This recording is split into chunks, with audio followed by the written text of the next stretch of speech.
Et pour continuer à parler des jeunes et de l'emploi, les jeunes et le monde de l'entreprise, invitée du 14-17, Sabine de Beaulieu, bonjour. Bonjour. Vous êtes déléguée générale de l'AJE. L'AJE, c'est l'association Jeunesse et Entreprise. Parlez-nous d'abord un peu de cette association. Sa création remonte déjà à une trentaine d'années. Oui, elle remonte à 1990. C'est une association formidable, puisqu'on parle de la jeunesse, qui a été créée par Yvon Gattaz et dès l'origine pour lutter contre le chômage des jeunes et pour l'emploi. Notre association, une des caractéristiques, c'est une action. Vous menez des actions sur le terrain ? Des actions sur le terrain. On a un réseau de 30 associations réparties sur toute la France, très organisées, qui travaillent beaucoup avec l'éducation nationale. On a un accord cadre et qui travaille également en liaison avec les entreprises pour rapprocher ces mondes.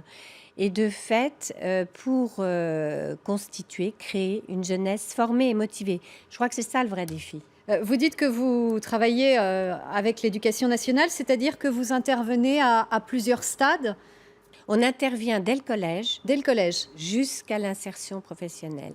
Et donc, tout au long du parcours des jeunes, le président Gattaz, qui a une passion des jeunes depuis toujours, comme vous le savez, a constaté que les vertus de l'exemplarité. Et on fait appel à des volontaires. D'ailleurs, je lance un appel pour qu'on soit rejoint par le plus grand nombre de professionnels, de bénévoles, car c'est là-dessus qu'est fondée notre action. Ce sont des bénévoles qui sont des parents, des enseignants, des jeunes, des chefs d'entreprise, des créateurs, qui tous participent à une culture du changement pour donner une vision du futur des jeunes. C'est ça aussi l'originalité du jeune. On est en constante osmose avec l'évolution des formations, l'évolution des compétences, l'évolution des besoins des entreprises.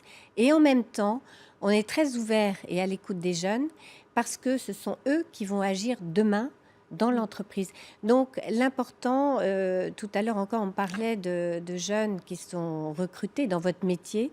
Une journaliste, une de vos confrères, qui disait que malheureusement, il y avait un stagiaire recruté qui n'avait pas envie. Et toute l'action qu'on mène, je crois que c'est l'utilité de cette rencontre sur le terrain. Nos bénévoles, nos vice-présidents, il y a le président Gattaz qui fait partie de cette association, mais nous avons 3 vice-présidents. Jean-Paul Maury, qui dirige le groupe Maury, qui est une ETI.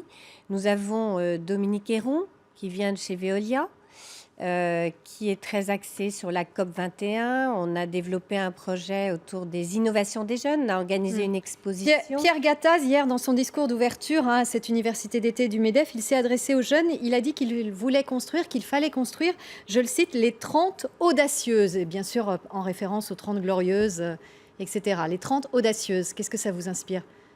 Eh bien, ça nous inspire un vrai élan et une dynamique qu'il faut absolument créer en rassemblant tous les acteurs. C'est un peu notre souci aujourd'hui, c'est d'élargir notre action parce que c'est une toute petite, c'est peut-être 1% de ce qu'il faut faire.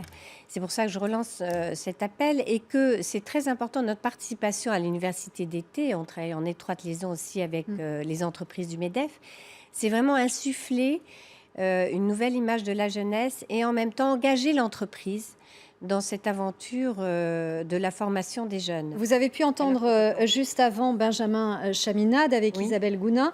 Le principal problème, c'est quoi ? C'est l'inadéquation des formations, le décalage entre les connaissances académiques et ensuite le travail sur le terrain ? Oui, c'est ce que nos enquêtes ont montré aussi, c'est-à-dire que les jeunes sont appétents ou cherchent également à avoir une approche pratique, d'où l'importance de ces passerelles que nous créons entre le monde enseignant et le monde de l'entreprise pour leur permettre de se jauger, de s'évaluer, de construire leurs projets tout au long de leurs études jusqu'à l'insertion.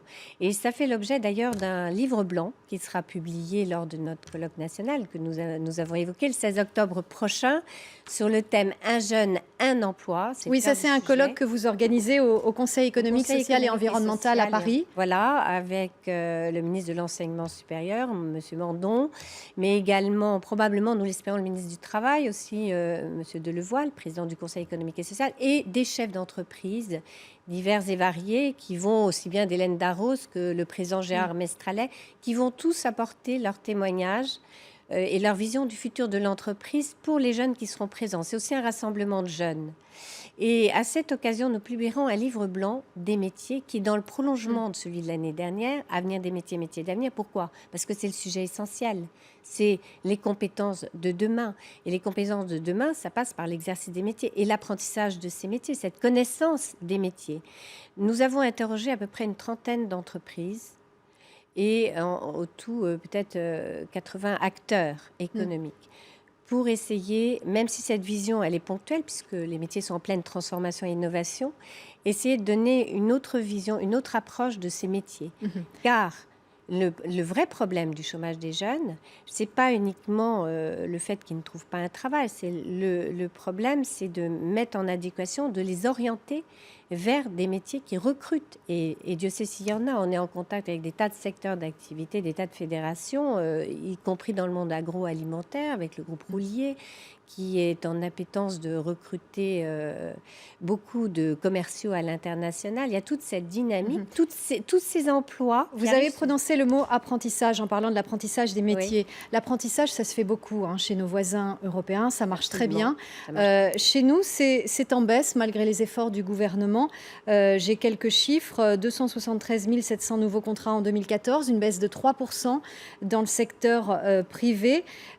Pourtant, l'apprentissage, ça aide beaucoup les jeunes ensuite à trouver un emploi.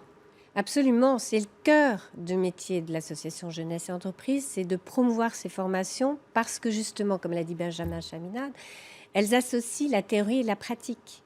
Le problème, il est toujours le même, c'est l'organisation de l'apprentissage en France, aussi bien du côté de l'enseignement que de l'entreprise. Et je crois que c'est une volonté générale et c'est aussi une culture. C'est cette culture du changement à laquelle nous sommes si attachés. On n'a pas suffisamment en France la culture de l'apprentissage. Non, c'est pas culturellement inné, même chez les salariés, d'accueillir un apprenti, de le former, etc., y compris dans les métiers de base, comme les métiers de boucher, etc. Et souvent, les contrats d'apprentissage sont très courts. Autre chiffre, seulement 8% des contrats d'apprentissage en France sont supérieurs à 24 mois, 2 ans. Beaucoup font 1 an, moins d'1 an. Alors, c'est un problème d'encadrement des apprentis, notamment, qui ne sont pas forcément, c'est ce que je vous ai dit tout à l'heure, des jeunes motivés et formés. Il faut aussi qu'ils soient motivés pour le métier dans lequel ils sont.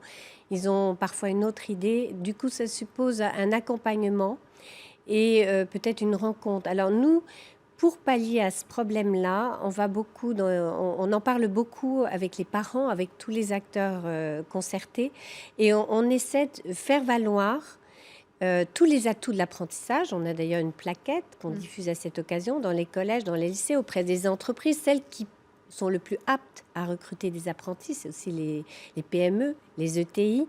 Et parfois, devant toutes les formalités administratives, elles sont rebutées par cet état de fait. Or, l'apprentissage, comme le témoignage autour des jeunes et de l'entreprise, tel que nous le pensons, c'est un investissement pour l'avenir. Et donc, je pense qu'il faut vraiment le prendre au sérieux et s'organiser pour. C'est un des sujets majeurs que nous avons. On voit d'ailleurs, il y a un des pays en Europe où il y a le plus bas taux de chômage, l'Autriche, qui a un très fort taux d'apprentissage. Il y a l'Autriche et la Suisse qui ont ce très fort taux, mais c'est dans leur culture. Et c'est une des causes que nous allons défendre le jour de notre colloque, le 16 octobre prochain, sur un jeune, un emploi, parce que c'est une des sources, c'est une des solutions majeures pour régler ce problème. Ça colle complètement à l'avenir et je pense qu'il faut encourager à tous les niveaux cette voie-là qui permet aussi aux entreprises de faire connaître leurs besoins en matière de compétences. Et puis, c'est un apprentissage commun qui est très formateur pour les jeunes. C'est aussi une source de création d'entreprises nouvelles. Autre sujet que nous développons, le goût d'entreprendre à jeunesse et entreprise. Merci Sabine de Beaulieu pour être venue délivrer ce message, déléguée générale de cette association Jeunesse et Entreprise, avec, on l'a bien compris, un colloque qui se tiendra au mois d'octobre. Un jeune, un emploi.